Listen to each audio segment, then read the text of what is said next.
আহত মমতা বন্দ্যোপাধ্যায়। মমতা বন্দ্যোপাধ্যায়ের উপর বিরাট আক্রমণ। বড় কোনো ষড়যন্ত্র ছিল?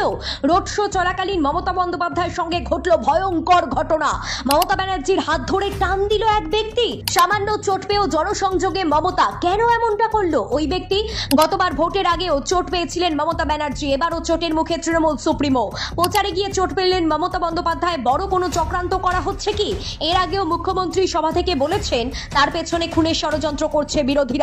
তেমন কি কোনো কাণ্ড ঘটাতে চেয়েছিল ওই ব্যক্তি?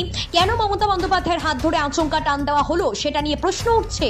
প্রচারে গিয়ে সামান্য চোট পেলেন মুখ্যমন্ত্রী মমতা বন্দ্যোপাধ্যায়। রবিবার বর্ধমানে রোড শোয়ে রাজ্যের মুখ্যমন্ত্রী মমতা বন্দ্যোপাধ্যায়কে কাছে পেয়ে আবেগে নাকি তার হাত ধরে টান দেন মহিলারা।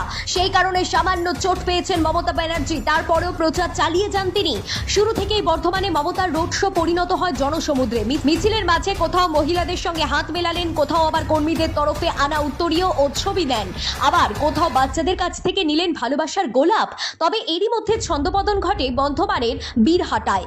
সেখানে মহিলাদের সঙ্গে হাত মেলানোর সময় মমতা বন্দ্যোপাধ্যায়কে কাছে পেয়ে তার হাত ধরে আচমকা টান দেন মহিলারা। আর এই ঘটনাতেই চোট পেয়েছেন তিনি। তৎক্ষণাৎ নিরাপত্তার দায়িত্বে থাকা কর্মীরা পরিস্থিতি সামলে নিলেও সামান্য চোট পান মমতা বন্দ্যোপাধ্যায়। তবে পরক্ষণেই ফের প্রচার শুরু করেন তিনি।